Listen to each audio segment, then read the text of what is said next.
Kwanza talaka ni nini? Labda turudie hapo. Tunasema talaka ni kuvunja vifungo vya ndoa kati ya wanandoa chini ya sheria.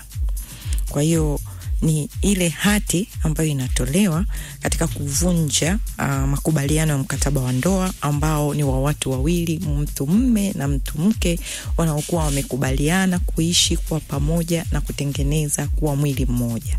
Kwa hiyo hicho ni kitu ambacho wengi wanakuwa hawafahamu. Kama alivyosema pastor hapa, mtu anaingia akiwa anajua sherehe ya ndoa ni kule kuvaa, kupendeza, watu kukusifia, ulipendeza sana. Ndiyo. Na vitu vya hivyo, kuvaa ukawaita watu mkala na kunywa, wasijue kwamba ndoa ni kitu kingine kikubwa zaidi ya pale.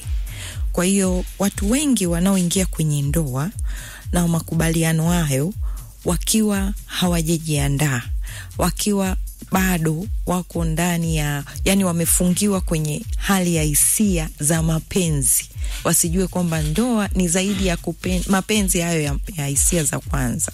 Kwa hiyo wengi wanapokuja katika kutaka kuvunja, wanakuwa kwenye majuto kwa sababu hakujiandaa.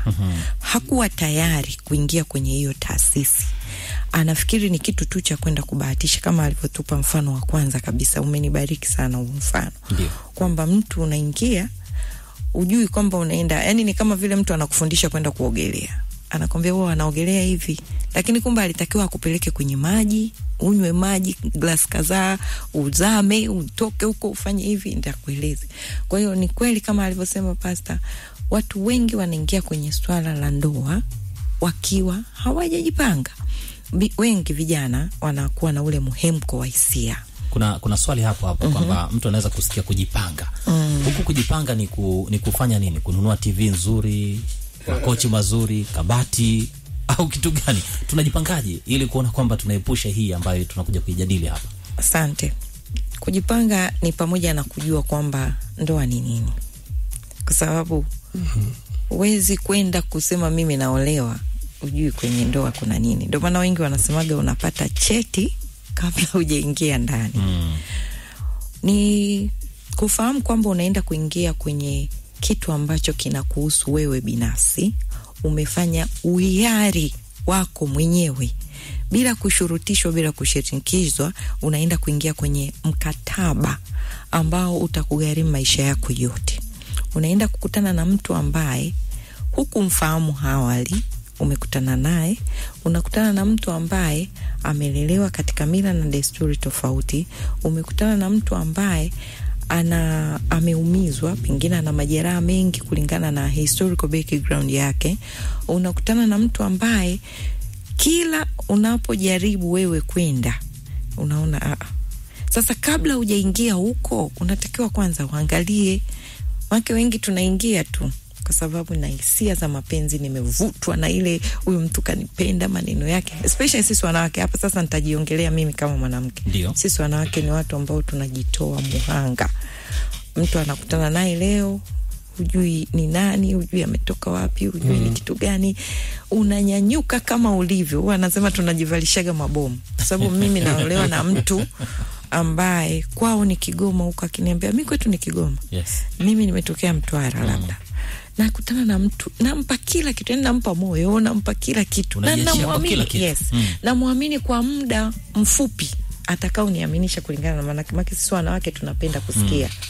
Wanawake tunapenda sana kusikia. Yani ni kitu ambacho tunakisikia sana. Yani mimi akiniambia kitu, akinieleza, namsikia, namuelewa. Kwa hiyo inategemea umekuja na maneno gani.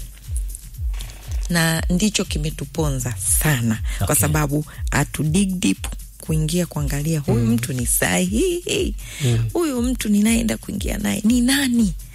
Mabinti wengi wanawaambia kwamba usifike tu kwa sababu umechelewa kuolewa au unatamani kuolewa, mtu tu umekutana naye. Hivi unahisi kwamba ndani ya dakika 15 mlizoongea ameongea na wangapi miaka 2 iliyopita? Miezi 2 iliyopita. Ndio.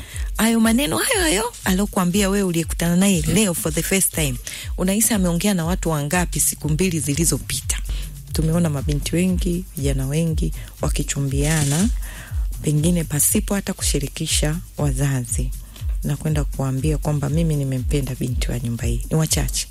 Kwa hiyo mashinikizo yanaweza yakawepo, lakini sio kwa kiasi kikubwa kusababisha kwamba kama asingekuwa baba mimi nisingempata mwanamke huyu. Wanatoana vioni, wanatoana barabarani, wanakutana huku na kule. Kwa hiyo kwa mashinikizo kwamba tumeshinikiza, tumeoana, lakini mimi sikujua kama nilichukua bomu, kama alivyosema pastor kwamba mtu anakuwa ana matarajio makubwa. Kwa hiyo wengi kama alivyosema, tunatafuta mti uliopandwa kuanzia juu kwenda kwenye matawi, lakini hatuanzii kwenye mizizi. Kwa maana kule chini hatuingii. Kwa hiyo walio wengi tuseme 85%. Naam. Wanatafutana.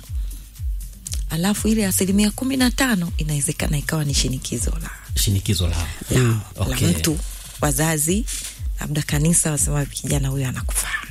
Sijui pastor ataliongelea. Sawa. Labda kwa uzoefu kidogo, hivi yale majina kama baby, honey, sweetheart na nini, kwa watu ambao wamefunga ndoa huwa yanakoma baada ya muda gani? Kwa sababu pengine ni maneno ambayo huenda yakaleta ladha ya kuendelea kudumisha yale mahusiano. Umecheka sana hapa Dr. Labda niongeze kidogo kwanza alichosema madam hapa kwamba ni kweli kwamba pressure ya wazazi siku hizi hakuna, pressure ya jamii siku hizi hakuna, lakini kuna peer pressure ambapo unaambiwa bwana kila mtu ameshaolewa. Unaona kwenye mitandao siku hizi wanaandika ukiwa na miaka kadhaa wewe sasa sio nani tena, wewe ni fulani, wewe sio, sahau mambo ya kuoa, sahau mambo ya kuolewa. Kwa hiyo kuna hiyo pressure tu kwenye kichwa inayowekwa na jamii bila kujua wameiweka, inayomcheka au inamdhalilisha au inayomuona kiajabu mtu ambaye wanaona kama amefikisha umri fulani. Kwa hiyo kuna wasichana ambao wanaendewa na watu ambao pengine hata wasinge wakubali, lakini wana lower down uthamani wao. Kwa hiyo anakuja mtu yoyote tu, yani bila kujali sasa anamkubali. Awe ni mzee, awe ni lijambazi huko, anamkubali kwa sababu basi jamii ilimwambia ukishafikia umri fulani unatakiwa kuoa au unatakiwa kuolewa. Sasa mimi nafikiri kwenye hilo vijana wanatakiwa wafundishwe ya kwamba hakunaga umri wa sahihi. Ndiyo. Hakuna kuwahi, hakuna kuchelewa. Kila mtu ana umri ambao ndio kwake unaomfaa kuoa au kuolewa. Sio sisi tunamwekea. Na hatuwezi kukuambia kwa kuwa mimi nilioa miaka fulani basi na wewe bwana jitahidi uoe wakati huo. Kuoa hakuhusishi namba za miaka. Kuoa hakuhusishi elimu fulani. Kuoa kunahusisha utayari ambao mtu yule anayeoa au kuolewa ndiye anayeujua.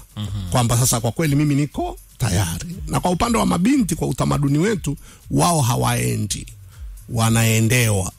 Mimi ningetaka kuwatia moyo mabinti ambao hawajaolewa, wajue hata kama umri umekwenda, wajue kama wanamcha Mungu na kumtafuta Mungu, hakunaga kitu kinachoitwa kuchelewa.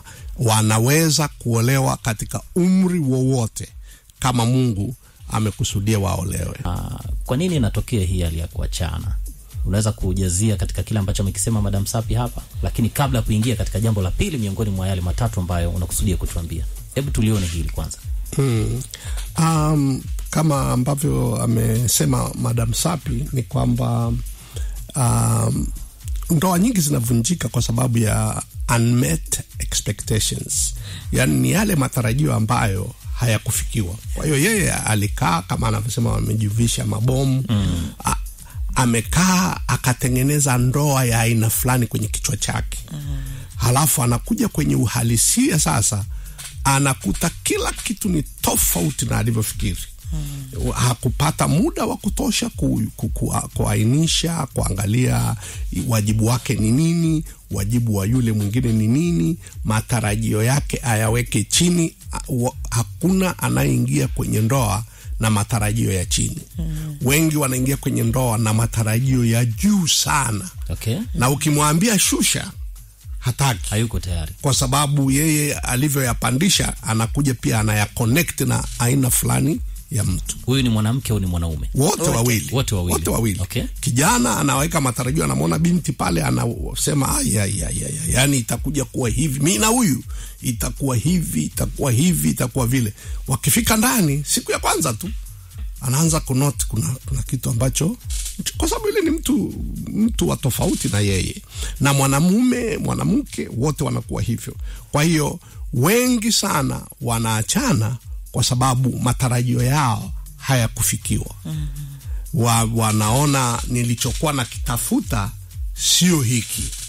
Kwa hiyo ndipo sasa tunaingia kwenye hilo jambo la kwamba ni vizuri wakaandaliwa.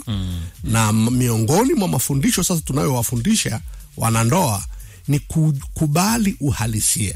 Yakawa bwana Rodrick, usimuone hapa na unamsikia kwenye radio Moshi FM hana kitu, ukasema kwamba huyo sauti yake naipenda, yule kijana nikikutana naye nikiangalia uso wake ulivyo na sisimka, anavyovaa, sijui nikiangalia siku hizi ana gari sijui na nini. Hayo kama unafikiri ndio mambo ya ndoa, very soon utagundua hayakuwa na umuhimu. Utagundua sura ya Rodrick kumbe ni tofauti kabisa. Haina shida hiyo, yani una hata shida nayo tena. Mavazi yake sio ya muhimu tena. Kumbe vile vya muhimu uliviacha. Kwa hiyo tunawaandaa kujua ya kwamba bwana usimuone Madam Sapi yuko hivi alivyo leo na uso wake na muonekano wake ukafikiri ndicho unachoenda kuoa. Bado kuna kitu cha ziada. Ni kwamba kuna tabia, kuna namna wewe mwenyewe utakuwa na shida na yeye kuna tarajia awe na shida. Ukitengeneza matarajio hayo, angalau hiyo ndoa inaweza ikapona. Okay.